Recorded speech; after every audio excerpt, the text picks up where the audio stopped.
Welcome to Entry Points Radio. Every week we share human-curated playlists to break the algorithm. We're going to take a deep dive into new tracks, new humans, and new sounds to fall in love with from around the world. I'm Kate Bass.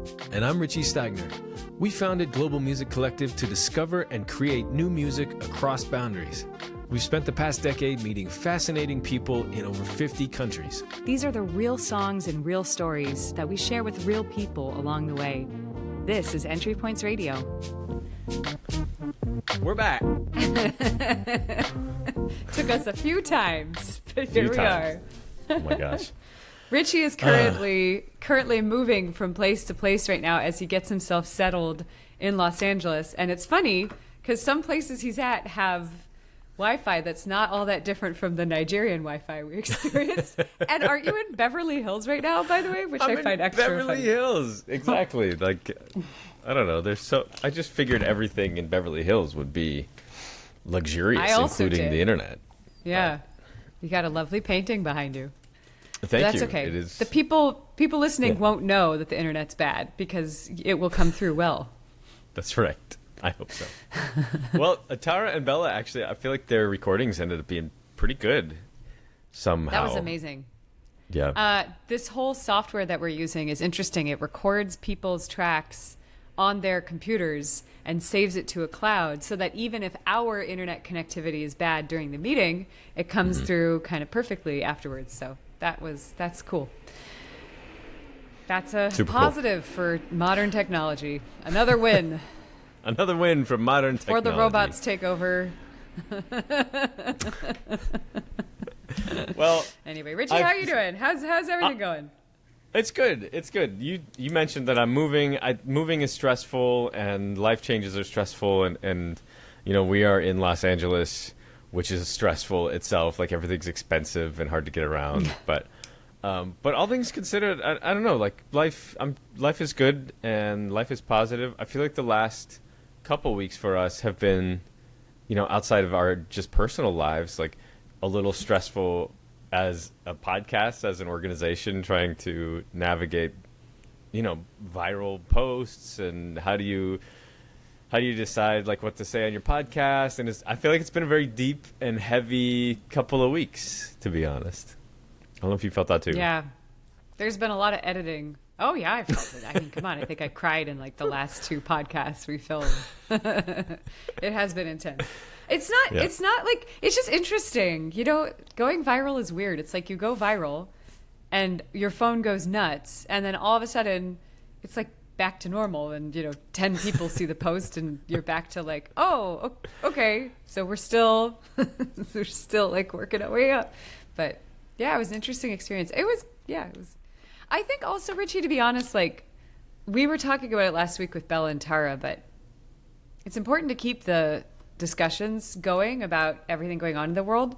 And sometimes it feels like a lot to bear once you go into that. And you can't like turn a blind eye, but life also goes on, and there's all these normal things that happen in life, and it's just weird. It's weird to be living in this like computer world with our friends around the world talking about all of the like deep stuff that's going on everywhere.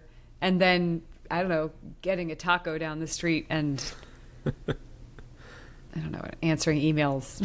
I don't know. Yeah. Well, we carry on, and that's, I think, part of the nice thing about music and what we're doing. We get to meet people, and as part of music life, you just like immerse yourself in what makes you feel good and in the moment. And I guess it's like kind of hedonistic in a way. Like I need to feel good, so I'm going to sing songs that make me feel good, or I need to complain or protest or whatever. I have to admit, like with the last few weeks, it's been heavy. So I've tried to kind of like refresh my playlist, my algorithm this week, and so I've created a playlist that's a little more like just like feel good, and I didn't dive as deep as I normally do. Like you've noticed the last few weeks, it's been, you know, this song is a great song, but it's about a massacre or a bombing or something, and I think I needed to come out of that for a yeah. week and just listen to something different. Yeah, same with me this week. And honestly, my playlist this week was literally just when something came up, I like put it on my playlist. And it's been interesting going back and researching what I ended up putting on my playlist. Because like, yeah, it's just it's very interesting, like the backstories behind all the songs that I was just like, oh, that's lovely. Like something popped up on Instagram or, whatever. So yeah, I'm excited. Should we jump into it? Who should go first today? Oh, I want to feel yours first out. That's a weird way to say that. I want to feel yours first out. All right. Good. Let us feel mine first out. We shall, maybe, now. You know what? Or presently, hopefully, I say. I don't even know what You English can't even blame your sentence Wi-Fi that for was that. meant to form. Yeah, that was just me. That was me talking. No, not English. What sentence form? I want to Sorry. hear your. I want to hear your list first, and then feel out the vibe, and I want to see where mine sits with that. I think that's what I was trying to get across. Oh, you're Who gonna knows? You're gonna put me on the chopping block first. That's fine. Let's do it. Let's get right to it. Let's get right to it. Okay. All right. Without further ado, here is Kate's Week 8 playlist. We Kate playlist. Week 8. We All right. Kate. We Kate. We Kate. Okay, here we go. Yeah. Let's see what we got. Oh, you went Bulgarian State Radio, of course. The only one that I recognize on here is the Love and Spoonful. Outside of that, I'm kind of in the dark. You gotta talk me through it. Well, I'm curious. I'm going to talk you through it, and I will tell you, this list has the order right now is I didn't have the time, to be honest. This week was really, really full, and I didn't have the time. We've been editing like this 2-part podcast episode that we did in Nigeria, and like there's just been a bunch of other stuff going on. Global Music Collective has a bunch of other stuff going on that we've been working on this week, so I did not have the time to organize things. So I'm going to start actually at the bottom, and I'm intrigued because I have brought up Hadestown before. Last night I went and saw the movie version of the Hadestown musical. I have really enjoyed and appreciated a lot of the music from this Broadway musical for a while now, but I've never gotten to see it live. I had a lot of thoughts. It was really interesting seeing. I've performed on Broadway. I'm a musical theater performer in one of my many iterations of Kate. I am a musical theater performer. And I do love Broadway. There are things about Broadway musicals that I love a lot and things that I sometimes find a little bit silly. Like the dance snap battles and stuff like that sometimes are a little silly, but endearingly so. Hadestown in a movie theater was very interesting because, number one, we were in Austin, Texas, and the theaters were really full. There were a lot of people in the movie theater to see Hadestown the musical on the big screen in Austin, Texas, which I was surprised by. There's something about seeing a play on stage, and you get the energy from the audience, you get the energy from the people on stage, you get the energy from the band. There's a whole different experience. And it was kind of funny because Hadestown, turns out, is this very New Orleans jazz-inspired musical. And it has all of these big ensemble numbers and flashy lights and you can feel the energy from audience to performers. And it's weird to be in this quiet movie theater just while everyone's dancing and everything. Anyway, I had a lot of thoughts about Hadestown. There were things that I really loved about it and things that I wish they took further. But I would say the number one thing that impressed me the most about Hadestown was the performers. Absolutely unbelievable. And I didn't know which song to choose. There were a lot of songs I wanted to choose that moved me. There was one called Why We Build the Wall. That goes back into the protest discussions.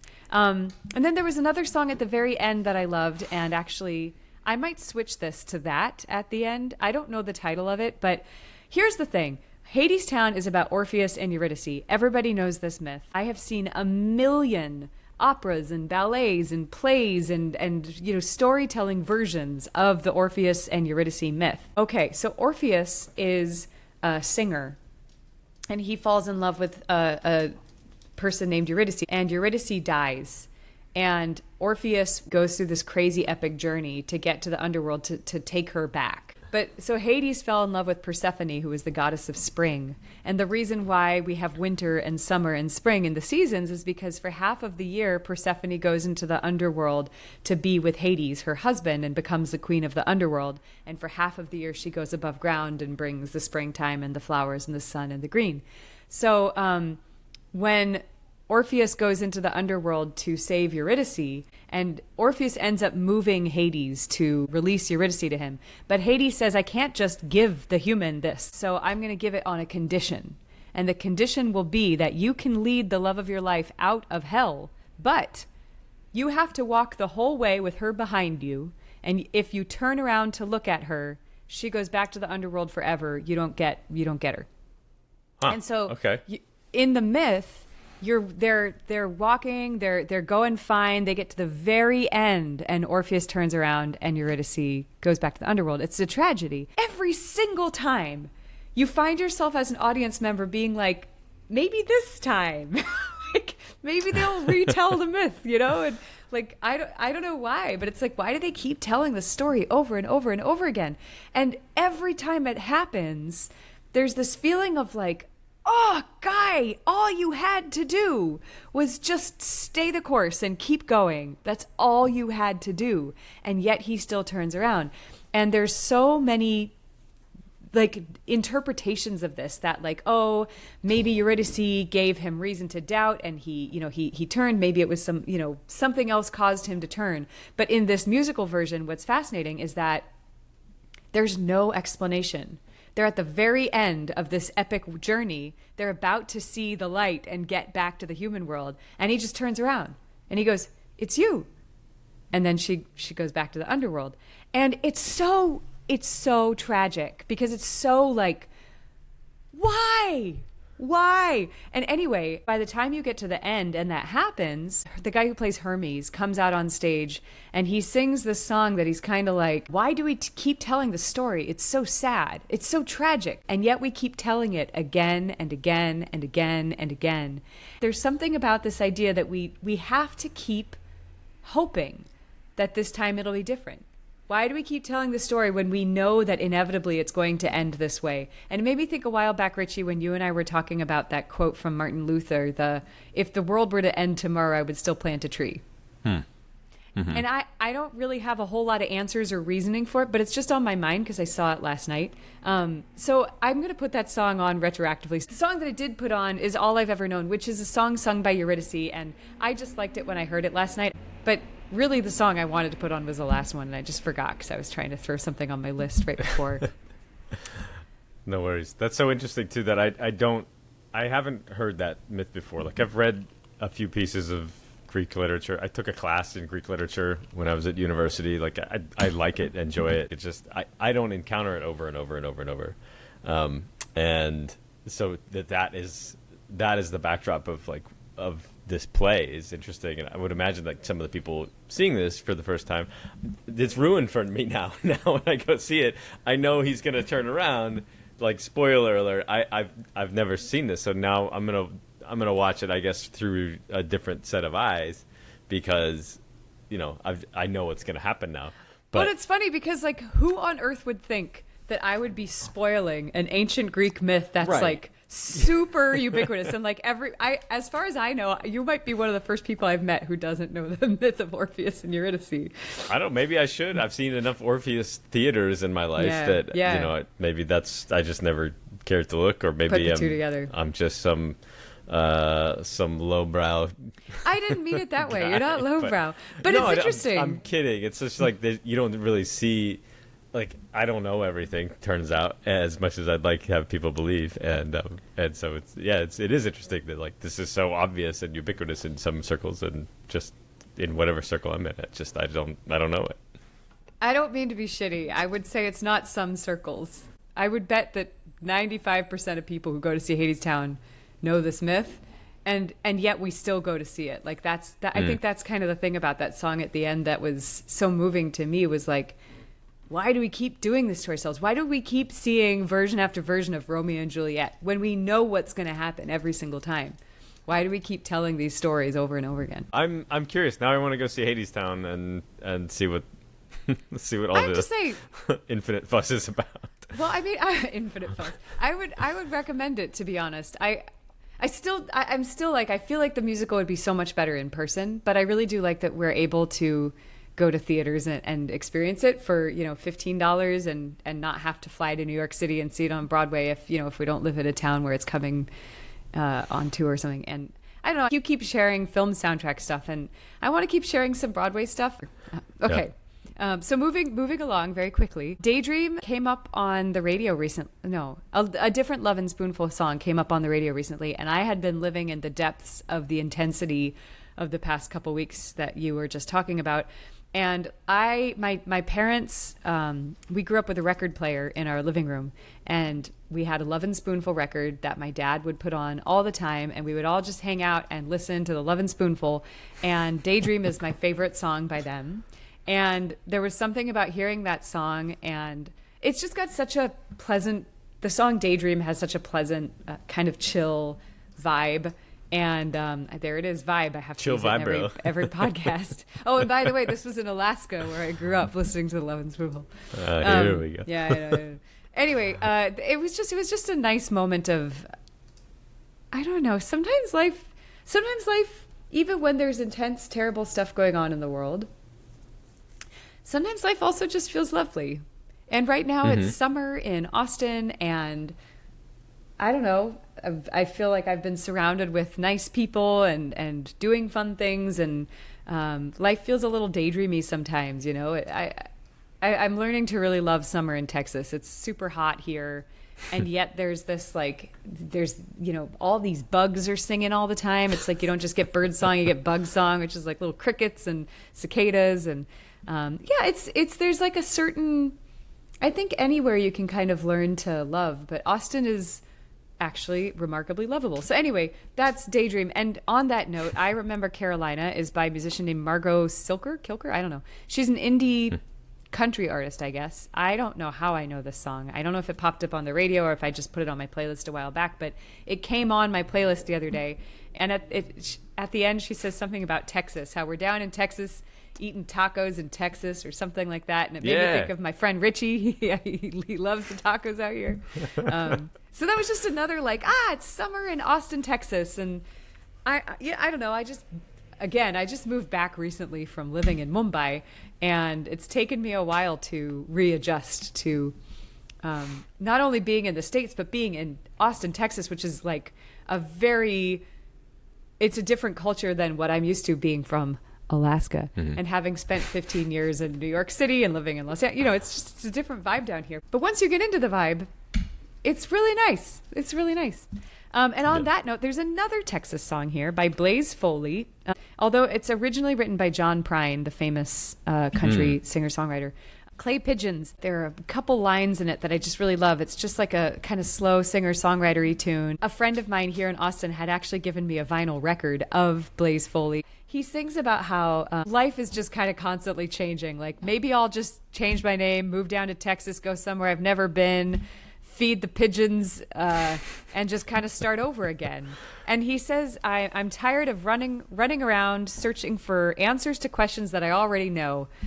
And he says there's a lot of really good lines in it, and it's just a great tune. And it's again makes me think of Texas, because I literally did that. I just up and moved to Texas.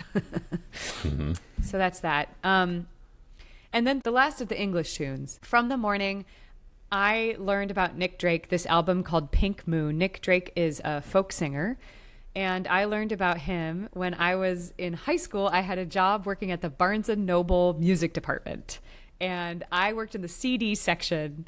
And CDs, what's that? Right? I think you and I talked about this a while back, actually. Yeah. I remember flipping through the CDs. Yeah. Anyway, I had this manager named Thomas who would always go like this. He'd go, "Have you greeted the customer yet?" Like, he would make this weird face. Anyway, he was a very nice man. We played Frolf once, but that's neither here nor there, Richie. Anyway, there was a boy there. I was like 18 years old. There was a boy there who worked in the I don't know, like the receiving department or something, meaning the place that got the deliveries of the books and the CDs and everything. And I had this huge crush on him, and we never got to talk to each other, but we would kind of like smile at each other when we would, you know, pass each other in the Barnes and Noble where I worked at the last, you know, my senior summer of high school. And then one night there was like a party at someone's house. And I think his name was Sean. And this guy, Sean, he was like roommates with the person, and he was moving back to Seattle where he lived the day after. And we had, I'm sorry, Mom, I was 18. We had a blueberry beer. I remember this, a blueberry beer. And we sat on the rooftop of his house. Like there, you could like crawl out the window and sit on the rooftop. And we were like looking at the stars, me and Sean from the receiving department of Barnes & Noble, drinking our blueberry beers. And I remember 18-year-old me being like, I could fall in love with him. And then we went back inside, and he had a record player, and he played a record of Nick Drake, and I was absolutely smitten. How could you not be? Wow. I have no idea what happened to him. I never saw him again. We never spoke. I don't even know who he is. But to this day, when I listen to this song, it's not that it makes me think of my crush on Sean, although that was like a cute little story along with it, but it makes me think of home. It makes me think of Alaska. It makes me think of that night on the roof in an Alaskan summer, just like not really much to worry about. And I think you'll like him, Richie. It's just, he's got a very peaceful sound. It's not, there's not a whole lot going on. It's just a guy and his guitar, but it's really, he does really beautiful fingerstyle guitar. It's not like you'll like it, Richie. No, I just mean it's peaceful. It's real simple for you, Richie. I know you don't know anything about Greek mythology or fine arts, but it's very simple. That's not what I meant. Thank you, Kate.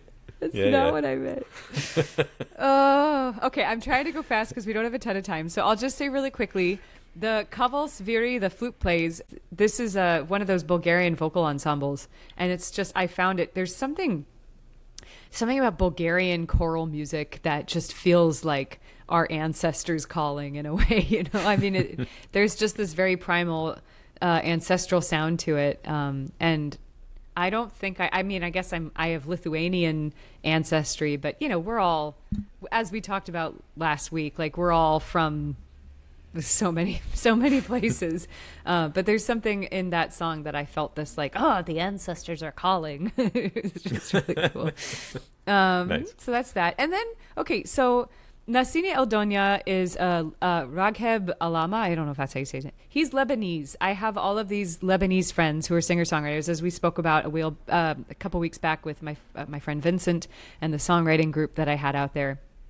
And a couple of them have been reposting these, like, in English we say I love you, but in Arabic we say, you know, your love is like the stars that light 1,000 eyes or whatever. And this is one of them, and the lyrics were really beautiful. It's a beautiful love song. And it's just kind of fun to hear like famous Lebanese pop. Like I would bet that this is the equivalent to like Celine Dion or something. You know, I don't think this is their most recent indie pop music, but it's really beautiful and his voice is just stunning. So that's that one.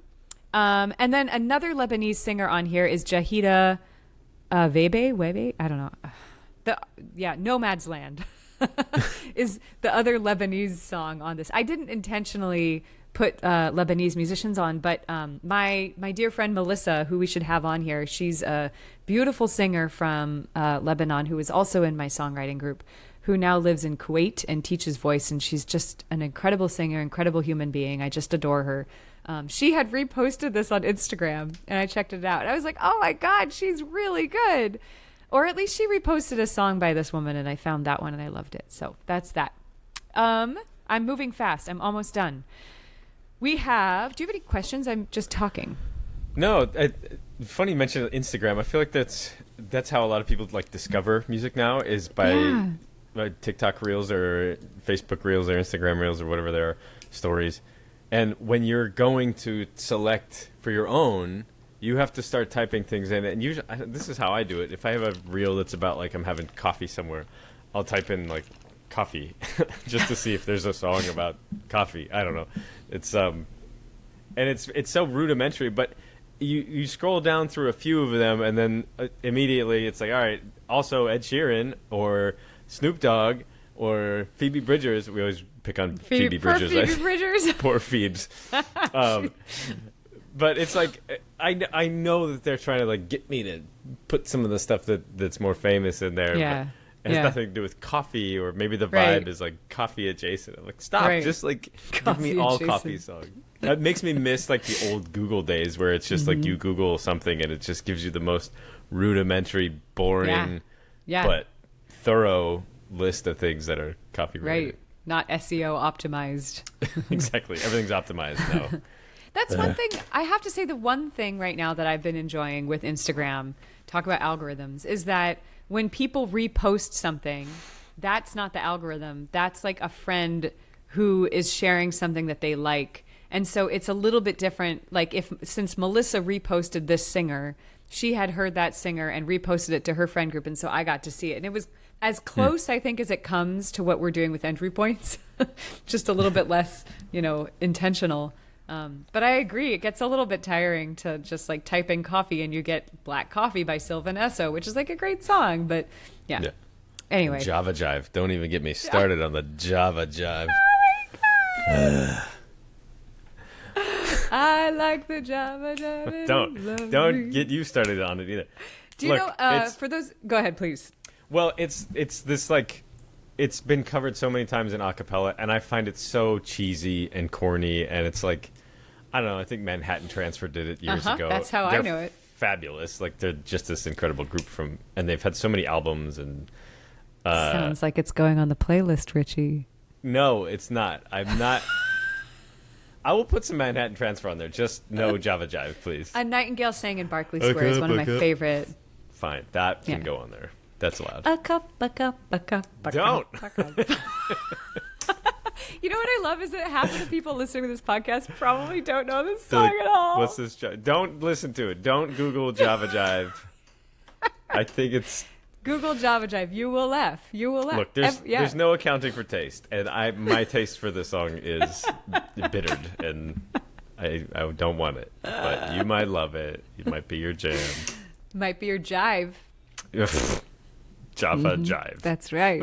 I don't call coffee Java. I don't call music jive. It's very just so, fair. And it's very like, fair. I'm That not reminds me getting of a excited. singer. That makes me excited about a singer I'm going to try to remember to put on my list next week. Okay. We'll talk about that. I've got a grump about jazz singers in today's day and age, and there's a new jazz singer who's amazing. She's like everything that most of the jazz singers I find annoying are not. Her Her name solved. is Cecile McLaurin Savant, I think. We'll see. You know her? You know who she is? You might see her momentarily. It's like we're friends or something. It's Whoa, like whoa, we're whoa. friends or Take that. something. Algorithm. This is the algorithm. All right. Okay. Let me finish my list so we can get to your list. Okay. I feel so smug right now. Okay, so Camille Faux. Oh my God, so interesting. I know you feel smug, but I'm gonna go fast so we can. Okay, Camille Faux is a singer from Russia. I again found her on Instagram. The algorithm actually delivered her to me. It wasn't even through a friend. I looked her up because the song was amazing and she was so cool. You've got to listen to the song. I was so blown away by it, and I just looked her up before this, and because who is she? Camille Faux, her name is Kamila Kusova. She is from the Republic of North Ossetia, Alania in Russia, which I'd never heard of. And I said, okay, what is Ossetian? It refers to an indigenous ethnic group native to the Caucasus. Caucasus.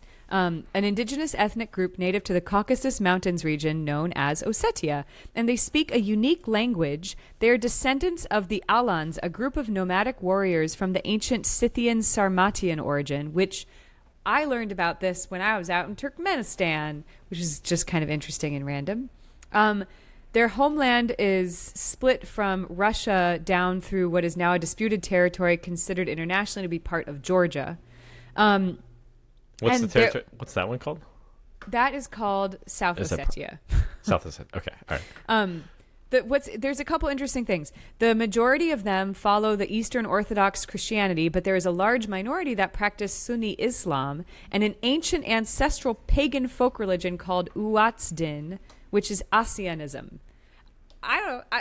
All of this I find very interesting. I know very little about all of it. I don't know a whole lot about this region, and I just think there's got to be. I would love to learn more about this like ancient history of the Caucasus. We went to a ruin when I was out in Turkmenistan the first time before I got to go with you, Richie.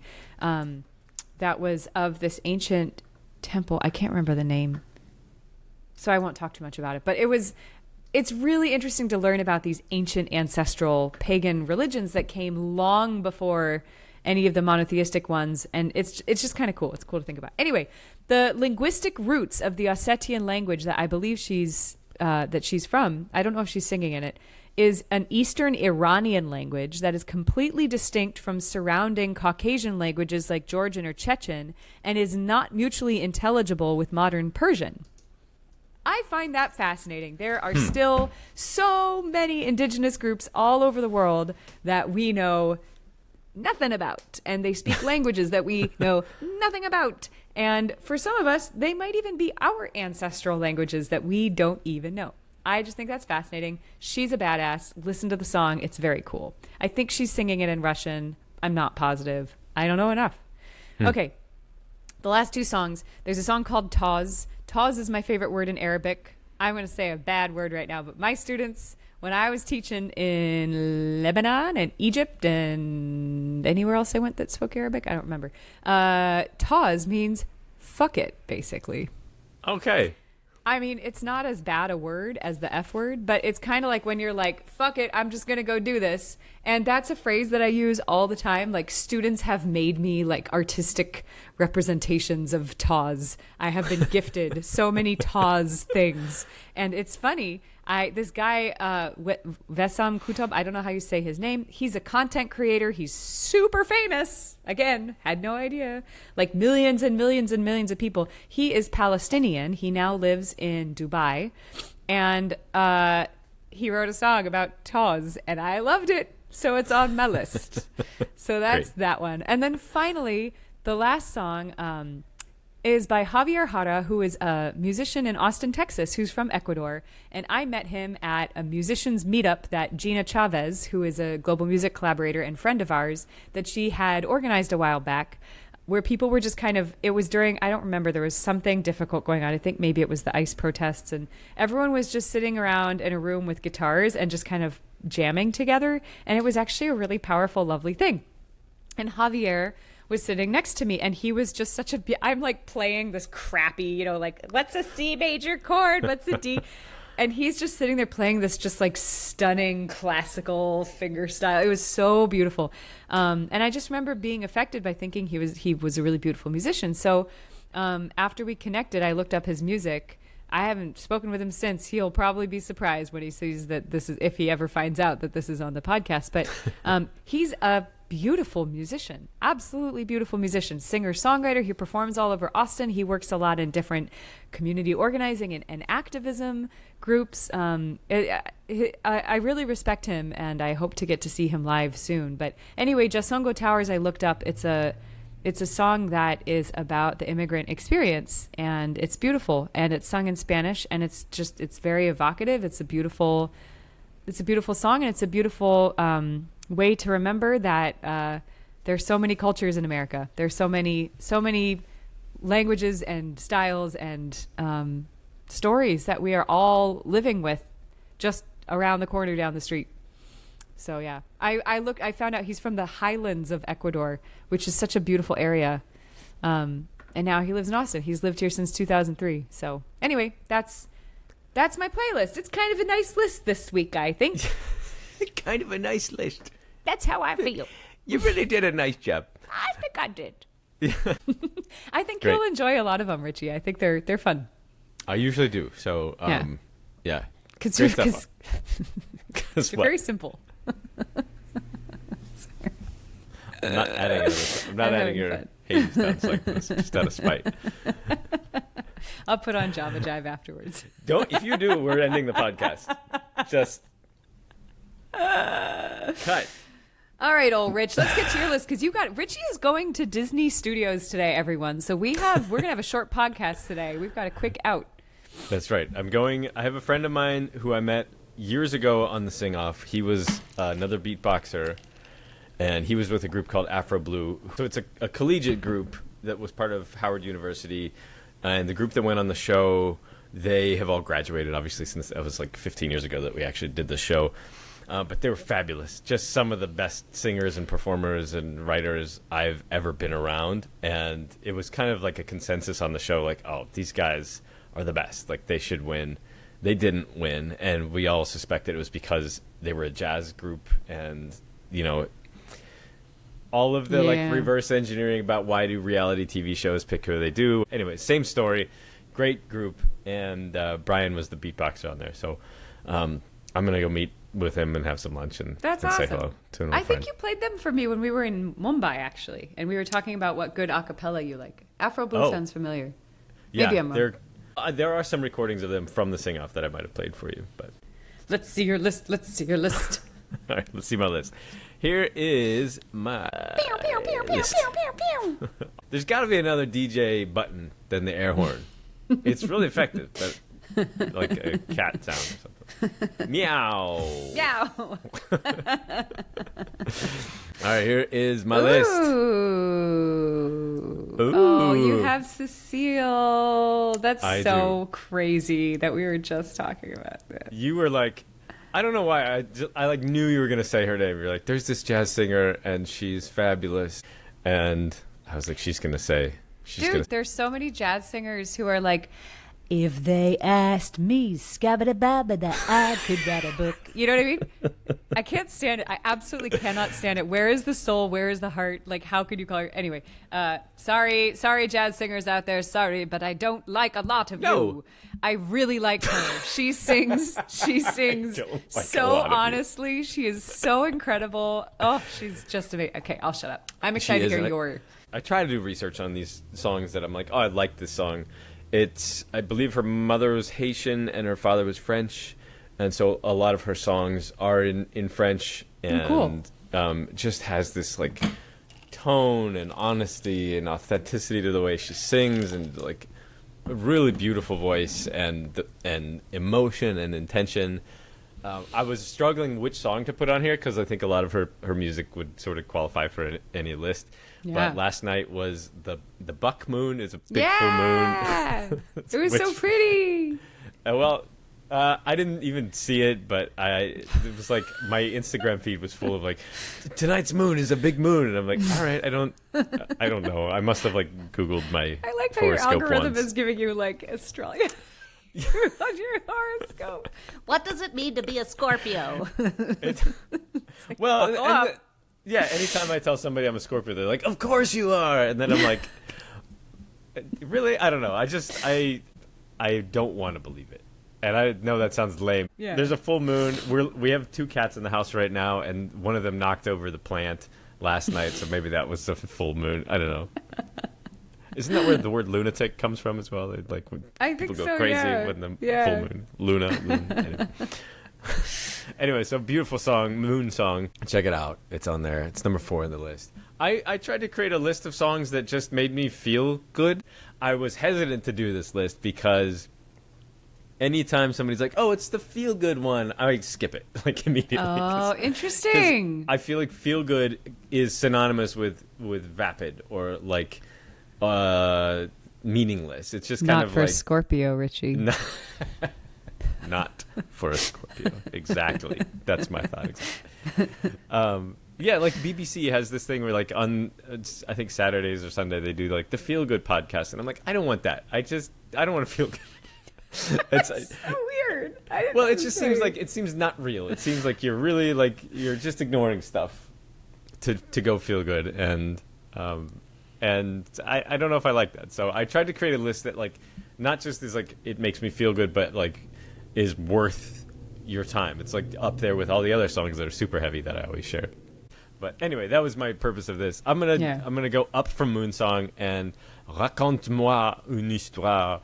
It's M83 is. Love them. I love them. It's one guy as far as I know, but I think he's worked with another artist too. But oh, cool. But I love this album. It's Hurry Up, We're Dreaming, And so many of the songs are just like exploratory versions of like how songs build and grow. And so I don't know, I like this song because it's like this one's so simple. It's like this little kid telling a story, and as you can see by the waveform in there, it just builds. Like each little 4-bar or 8-bar loop is like another addition onto the song until the end is this like big, beautiful, like tableau of songs, to borrow another French word. It's just so much noise, but it's gorgeous. It's lovely, and it's innocent and lighthearted, and it makes me feel nice when I listen. You love a build. Richie loves a build. Yeah. Well, maybe that's a Scorpio thing or something where I'm like, don't bother me, but bother me a little bit. And then if you're bothering me right, you can keep bothering me until I'm fully invested. I don't know. I'm going to jump down the other way to do two at once here. Therapy by Bujera and Mistakes by Basenji. These are two Australian artists. Right now in Australia, it's winter time. It's July, so it's like the coldest part of the year out there. And I remember when I was in Melbourne, I was running this like experiential light music show thing. I was just doing it for like a month or so. And it was cold and it was rainy and it was whatever, but it felt so Melbourne to me, this thing where it's just like you're walking through a mall and there's like a kind of, I don't want to say half-assed, but like sort of like not Hollywood level. It's just like somebody built this thing and you could go do it. And you go in there, it's this kind of like experiential dance music and electronic, and lights are flashing, and it's over in like 3 minutes, and people sit down and then they leave and go about their day. And so I had some like nostalgia, I guess, for Melbourne. Therapy Bujera, his voice is so like, it kind of cuts through the track a little bit, but it's a lower voice, so it kind of feels like I could sing along to it. It's a nice listen. And then Basenji, it's like that's the name of a dog, I believe. But also just kind of like some fun electronic music, and you can kind of see in the waveform it has kind of like these big moments, and then it drops back off, and it's just a nice listen. That's awesome. I'm excited to hear your feel-good list. Yeah, it's feel good. It's not saccharine. That's the word I was looking for. It's not just like open a pack of equal or whatever sugar. Yeah, that's the worst. There's something to it. Yeah, it's like some brown sugar. Some brown sugar. That's right. You make me feel so good. By the way, did you know that do you remember that I put I Wish by Skilo on my list a couple weeks back? Did you really? Yeah, like both of us. We both are like, I wish I was oh my God. I put that on there because this, in terms of hip hop music, it's, and maybe you brought this up when you said it, but it's honest, and it's like sort of self-effacing, and you don't really get that a lot, especially now in hip hop. Now it's kind of like, I'm the best, you're the worst, and that's it, go home. Right. And I get that, like, build yourself up a bit, but I always like this song. I wish I was taller, I wish I was a baller, I wish I had a girl. Like, it's just kind of like, I wish these kind of things, and that to me is way more charming sometimes than like, yeah, I got a 6'4" Impala. Like, he says he wants a 6'4" Impala, and I don't have one yet either, and so I just I like this song. I also like this song. I actually only put it on because I was like, oh, I didn't remember how good this song was. So I like that you had a little bit more thoughtfulness that went into it. Well, sometimes you don't need too much thoughtfulness, but maybe I'm investigating why I like these songs. You're a Scorpio. Sorry. I'm a Scorpio. I'm sorry. No, that's the title for week 8. No, he's a Scorpio. We're all us Scorpii are secretly proud to be annoying. All right, so right below that is Hey Ma, that is originally a Bon Iver song, and Bon Iver is lovely, but can be like so depressing. You can like you listen to Bon Iver enough, you're like, I'm not going to talk to anybody ever again. I'm just going to listen to these sad songs, which are all gorgeous and beautifully written, and sometimes don't make sense. But this song was done by the Vans, which they did this on an Australian radio program called Triple J. Triple J has this series that it's called Like a Version, which is itself a play on Madonna's song. But they bring in bands to do covers of other songs, and a lot of them are just spectacular and fabulous. But I was reminded of this from last week, Kate. You brought up a song that you wished had more claro drums in it. And this song, they kind of, they punch up this otherwise very like sad. They put some drums into it, and it's like a little, it's just like a click more energy. And for a song that I already very much enjoy and very much like, it's kind of nice to have like a little bit of like a way out of it. I'm so excited. So check it out. And it's live. They do these live and they record them sort of in a tiny desk sort of fashion. Is this the radio station you were talking about on our first episode? It is. And it's something that I've really loved about Australia is that they still support and prop up local and smaller artists in a way that actually gives them some clout and some credit. So, you know, this band, they got a little bit of a boost from this. And so now they're getting more plays and you know, as you share all these other bands on here and artists that maybe are famous in their own right or don't get the plays, but they're spectacular, you know, musicians. It's nice to see that there's a path still rather than you just have to know somebody at Universal or Sony. And if you don't, then too bad good for luck, you. Pal. Hopefully you look good on camera. Yeah, exactly. Well, yeah, and then you have to sell your soul to go viral. Anyway, I'm going to go down one more to Song of Happiness. For your feel-good playlist? For my feel-good playlist. It is, that sounds so cheesy, and I was hesitant to put it on there just because the name of this song is like, Song of Happiness. It sounds like a kid's song. But it's by a band called Acapelago, which is an acapella band. They're Filipino, so the play on it is like it's an archipelago. And it's really clever. The song is kind of just like syllables of them singing together, and it's lovely. And it reminds me that sometimes, like, if I'm feeling bad, if I'm feeling too heavy or sick even or whatever, if I just start like singing a little bit and humming or beatboxing, oh God, yeah, you feel better. It's insane how that works. Yeah. And when you do this with other people, when you sing with them, even if it's just like sort of nonsense syllables or a melody that's really simple, you feel better with them, and your heart beats literally synchronize, and it's really spectacular. And Singing it's 100% human. Yep.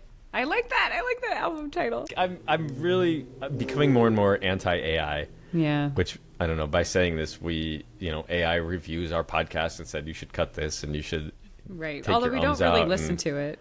We don't. That's fair. We've stopped using most of it.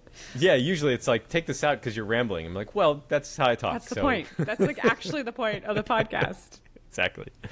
So ramble on. And isn't that interesting? Like, optimizing is such a load of crap for some things. Like, I get it for some stuff, but when it comes to making a podcast or like talking about art, the idea of like optimizing for time or whatever means that we would cut out all of the interesting, fun stuff and just be like, and my next song is this, and it is good because of this, and or like whatever the viral hook could be, anything we say that could be inflammatory. Like, you keep that. I'm less and less convinced that it's the future. Although, who knows? In 10 years, I'll be wrong. I'll be sitting with my 3D glasses. The robots will be telling us what to do. Yeah, comatose. Yeah, exactly. They crave electrolytes, these guys. I'm going to jump to the very top. These two songs, if I put these on, it's immediate good mood. Take Me Home Tonight, Eddie Money. I don't know. Like, that can't be his real name, first of all. It must be some pseudonym. It's just, yeah, it's like you sing along and turn it up. If it comes on in the car, you play it really loud. And it's just like one of those eminently singable, sing-alongable 80s, 90s songs where it's just like big songs and big choruses. And the one above that, I've played this song probably 1,000 times because I love it. I think I heard it when I was a kid, and I've just wanted to play it over and over. When you were talking about your Barnes & Noble boyfriend... He wasn't my boyfriend. Well, love requited. Yeah. Nonetheless. It made me think of this. You go up on the roof. The line in this is, like, take your speakers on the rooftop and play the music. And I don't know. I think when I was a kid, I just always imagined that's how people lived. Maybe I saw Rent one time. Well, you didn't live in Alaska. I didn't. Or I feel like this is a New York thing or whatever. You just go play your music on the roof. Yeah. Even though Motown is from Detroit, blah, blah, blah. Anyway. Oh, So Rod Stewart, he's still going. He like finished a marathon. He's like 90 years old on tour, and yeah, good for him, I guess. But it's just like, and no offense to any of the bands, but like Earth, Wind and Fire is still doing the big stadium tours, and the Rolling Stones, they're rolling Mick Jagger out there, and you know, I love all those artists, but it's like, stop, it's that's enough, go away. Like, I don't know, maybe I'm just being Did I ever tell you that Mick young Jagger Scorpio. Mick Jagger like grinded up against me when I was working coat check at the MoMA when I lived in New York City and worked for a catering company? Did you ever tell you about this? Yeah, I mean, Me. here's my coat. Yeah, And then- yeah. Mick Jagger totally flirted with like young me when I was in a tux working coat check at an event at the MoMA. And it's still one of my claim to fame. And I remember it was one of these moments that I was like, this could be creepy if it wasn't Mick Jagger.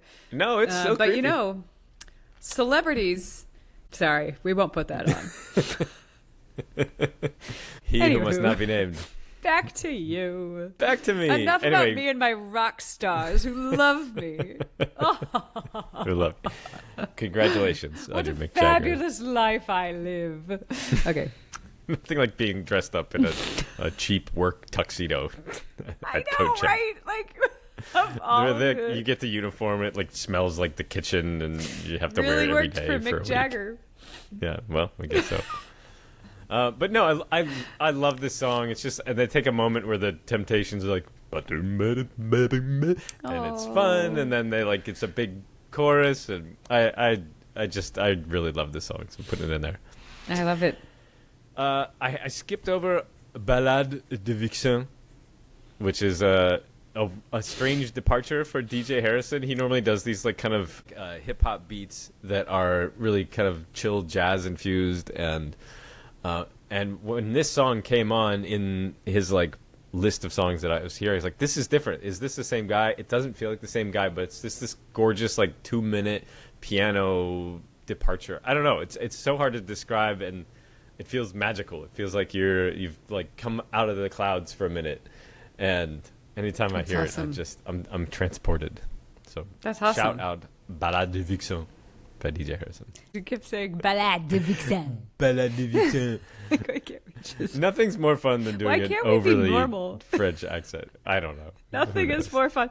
Nothing in life is more fun than doing an overly French accent. I don't. Nothing. I had a conversation with my friend Jeff, by the way, and he suggested that we are entering a phase of neo-Dadaism, where nothing matters and ridiculousness is the order of the day. That sounded like so pretentious, me saying that, especially describing being ridiculous. But I think you see stuff online now, and it's like the more ridiculous it is, the more it kind of makes sense, and people are really okay with just nonsense. I'll have you know, I saw an opera a couple days ago at a place called the Dada Lab, and a friend of mine was in this opera, and the opera was a one-act contemporary opera that had 2 microplastics that had survived like the great end of the world, and they were swimming around in the sea of like goo or whatever, and the 2 microplastics fell in love with each other, and then they met a tardigrade, and this tardigrade was like into polyamory, and the 3 of them formed a polyamorous union until they all died for some reason, except then the tardigrade ended up living at the very end, and it was like life prevails. So Dada lives on. You're correct. The classic Orpheus. Classic Orpheus. You don't know that story? What do you mean you don't know that story? How could I not? Everybody knows that story. Yep. Anyway. All right, I'm finishing this up. Yeah. Have Richie's I closed gotta up? go. I got one more. Robot Rock / Oh Yeah. Oh yeah. Oh Yeah by the inimitable Daft Punk. This is from an album called Alive 2007, where, as far as I could tell, they recorded themselves live in what is like a spectacular, real remixing of their own songs and replaying of their own music to a live crowd. I suspect in the deep recesses of my brain that they re-recorded this and put the applause in there because it's just so good. But I used to listen to this to get pumped up. When I first came to LA, we were recording a TV show. I had to get like psyched, and I would put this on in the morning to like get me ready to do my thing, and I'd be super focused. But it's so good, and like they mix their songs in, and all these samples are playing at the same time, and it's so like cathartic, and everything lands. This is, I think, the first song in the album, but start this and play the whole thing if you need like an hour of like semi-intense but very recognizable and well done electronic music from some of the pioneers of this stuff. It's so good. I'm legitimately so excited. Punk, but but not this They're song. the two guys in the like spacey helmets, and they did Tron. They hated doing the Tron soundtrack apparently Really? because Why? because they had to like dumb everything down for film because you can only have the bass playing because it crowds out the vocals or whatever. Yeah. That was word on the street. Yeah. But I love it. Anyway, that's my awesome. list. Richie, I genuinely, like, as soon as we end the podcast and I make my lunch, I'm going to play your list. I'm really excited for your feel-good list. I feel like my list is a different kind of feel-good, but I like that our lists this week are kind of just like, I liked this. Yeah. That's well, it? That's it. I like this. Well, Yeah. I mean, that's like, why do we feel good? And maybe that's obviously a bigger question. Is like, what's the difference between like happiness and joy? And, is catharsis is one of the best feelings, but to get catharsis, you really have to go through, you have to cross the river Styx and meet Hades. And Look at you bringing it yeah, back. like you really, like our happiness and quality of life as human beings, I think requires a lot of depth rather than just sort of, like I said earlier, like a saccharine, a donut is not going to make you happy for the rest of the day. In fact, you might get 10 true. good minutes out of it. That's true. But those then will you're be like, nice. God, I ate a donut today, and now I feel like sweaty. Terrible. Yeah, like my energy's sapped away. I should have had a carrot and been miserable for a minute. A carrot? At least I an know. egg. An egg. Well, yeah, an egg is between a carrot and a donut, and Fair. enjoyable. This is a strange departure from what we... It is. My But you're right. Scorpios understand. You're right. I think that, I don't know. I think that the past few weeks were really important, and we'll continue to have lots of conversations with lots of people as life continues and the world continues to be the world and stuff keeps happening. But, I think that there's something equally important about joy and lightheartedness and fun. Because otherwise, what's the point? What are we fighting for, Like, Richie has to go to Disney Studios, everybody, so we should end this. I have to go to Disney Studios. Speaking of our day of joy, yes, Richie's going to the go to happiest Disney place Studios. on Earth. It's not Disneyland that I'm going to. It's the Disney lot. Disney Studios is cooler than Disney. Well, okay, Disneyland is fun, but Disney you get to see, like, the route and where it happens. To the tune of Java Jive. That was me quoting Hamilton to the tune of Java Jive. All right. Well, on that note. All right, K-Bass, thank you for another great week of Entry Points Radio. If you are listening now, make sure you check the show notes. We share the playlist that we've created here so you can feel good and experience many different beautiful parts of the world and enrich your life by destroying your algorithm and finding new stuff that otherwise Spotify and Apple may not bring you. So thanks for listening. Bye.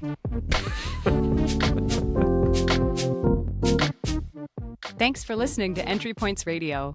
You can find the full playlist and connected links for this episode in the show notes. Subscribe for behind the scenes, playlist archives, and more at our Substack and Patreon. Your support makes our work possible. Follow us on Instagram at Entry Points Radio. If something in the episode opened a door for you, send it to a friend. That's the whole point. We'll be back next week with more music beyond the algorithm.